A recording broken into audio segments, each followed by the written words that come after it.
hukumnya wajib untuk dikerjakan. Kemudian ada safar yang sunnah, kasafari ya li ziaratin nabi wasilatar rahmi. Safar sunnah contohnya adalah safar ziarah, ya, ziarah kubur nabi, ziarah nabi sallallahu alaihi wasallam. Itu sunnah hukumnya. Kemudian safar li silaturahmi, untuk menyambung silaturahmi, ya, mendatangi keluarga, mendatangi kerabat, mendatangi teman, nah, itu hukumnya sunnah. Kemudian hukumnya mubah, kasafar li tijarah, safar untuk berdagang, ya, jual beli. Nah, itu hukumnya mubah, boleh-boleh saja. Kemudian ada yang namanya safar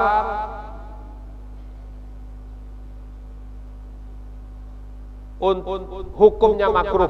Selain sunnah, selain wajib, selain mubah, ada namanya safar karena safar yang hukumnya makruh. Makruh itu berarti kurang, tidak disukai, ya.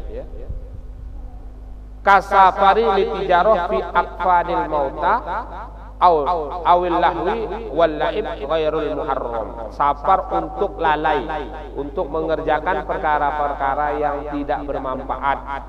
Safar untuk perkara-perkara yang tidak disukai ataupun dilarang dalam agama. Nah, itu termasuk safar yang makruh, bahkan bisa sampai tingkatan haram. Nah, yang kelima, safar yang hukumnya haram.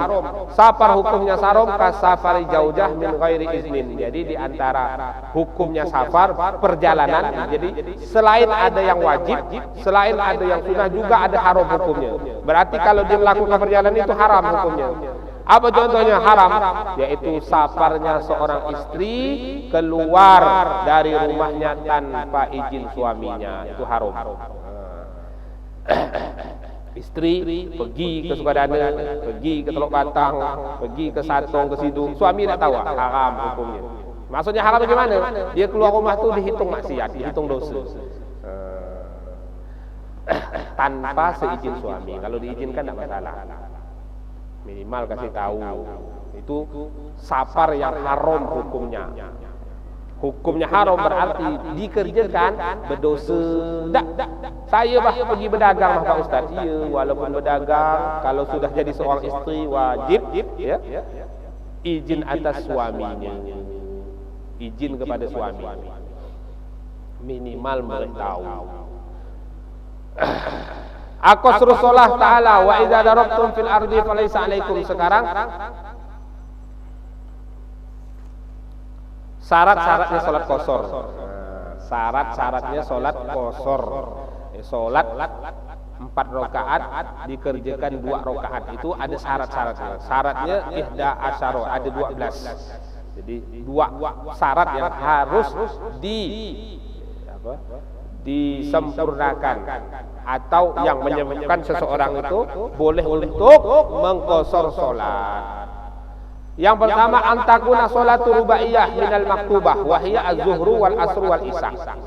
Jadi salat yang boleh diqasar itu adalah salat yang 4 rakaat, seperti yang saya sampaikan. Jadi syarat-syarat salat itu boleh diqasar, ya, itu adalah salatnya adalah salat yang jumlahnya 4 rakaat, ya. Apa saja? Zuhur, asar dan isya. Maka salat maghrib, salat subuh tak boleh diqasar, ya. Tak boleh diringkas jadi 2 rakaat jadi 1 rakaat, 3 rakaat jadi 1,5, 2 rakaat jadi 1,5, tak boleh.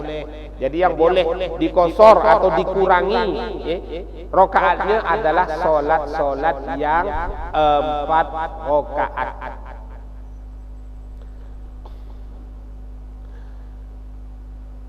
Kemudian syarat yang kedua, qasdu maudi'in muayyan walau bi jihatin fala yaqsuru haimul ladzi la ya'rifu maqsadahu. Syarat yang kedua, tujuannya jelas. Nah, mau ke mana? Mau ke Senuna. Mau ke Senun tujuannya tak jelas, walaupun 80 kilo tak boleh. Apa? Karena tujuan tak jelas. Tujuan harus jelas, mau ke mana? Mau ke Pontianak misalnya. Mau ke mana? Mau ke Teluk Batang. Mau ke mana? Mau ke Tumbang Titi. Itu tujuannya jelas. Mau ke mana? Mau ke Senun. Pokoknya ke Senun. Biarpun sehari semalam tak boleh kosong. Kenapa? Karena tujuan tak jelas. Kampung dia, kampung tempat tinggal maksudnya, kampung tempat tinggal kita. Itu syarat yang keenam. Yang ketujuh al-ilmu bi zawadil qasri sar'an. Nah, kemudian syaratnya lagi tahu ilmunya. Nah, al-ilmu bi jawazil qasri, tahu ilmu mengenai kebolehan qasar. Tak tahu hukumnya, hanya mendengar-dengar boleh 2 rakaat langsung dikerjakan. Niatnya pun tak tahu, tak boleh. Sekarang dibantainya 2 rakaat setengah. Jadi tak sah ya. Kalau belum tahu ilmunya tak boleh. Kalau dah tahu boleh. Kalau dah belajar boleh.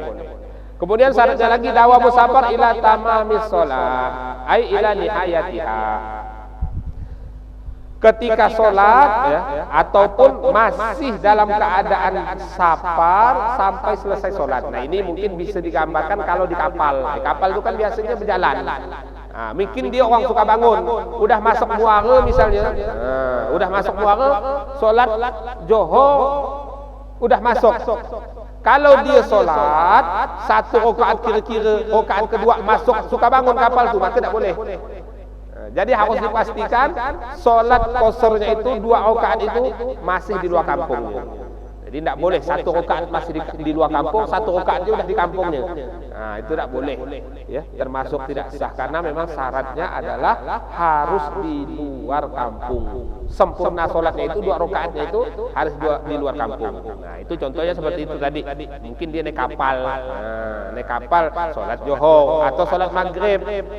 Ya, waktu maghrib masuk, misalnya jam setengah 6, ya, diperkirakan jam setengah 6 lewat 5 kapal ini akan sampai ke Sukabangun atau masuk Sukabangun. Nah, dia ini orang Sukabangun, nah, berarti tidak boleh kita untuk sholat qasar atau sholat jamaah. Kenapa? Karena kalau dia sholat rakaat pertamanya dia di luar kampung, rakaat kedua ketiganya dia sholat di dalam kampungnya. Nah, itu tidak boleh, tidak sah. Harus dipastikan semua sholatnya ya, itu di luar kampungnya. Itu syarat yang ke-7.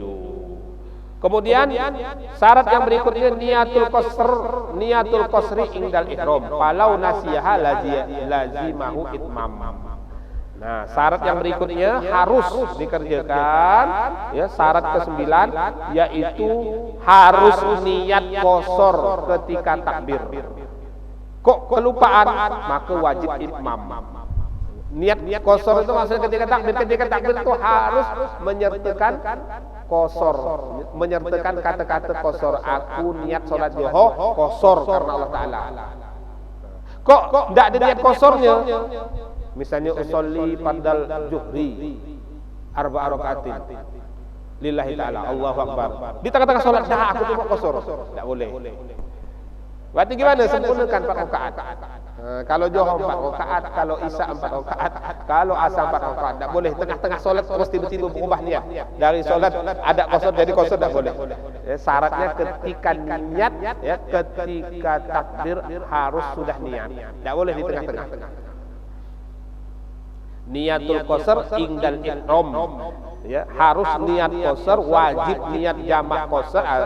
Wajib niat qasar ketika takbiratul ihram. Kalau nasiya kok lupa di tengah-tengah solat baru qasar, tidak boleh. Harus ketika takbir. Itu syarat yang ke-9. Yang ke-10 at-taharrus amma yunafi niatul qasar fi dawamis shalah ka niatil imam. Menjaga dari perkara yang menafikan niat qasar. Kemudian sebagaimana ya, ketika takbiratul ihram ini harus wajib niat qasar ya, maka begitu juga tidak boleh di tengah-tengah salat berubah niat. Ketika takbir niat qasar, tengah-tengah salat adalah aku imamnya, tidak boleh juga sama. Ya. Kalau udah niat qasar berarti kerjakan 2 rakaat.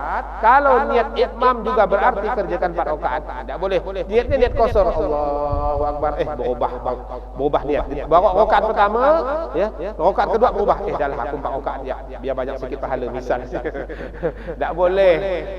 Kenapa? Karena udah niat qasar. Awalnya niat qasar tidak boleh disempurnakan.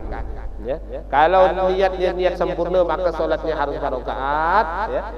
Kalau niatnya qasar kerjakannya harus 2 rakaat.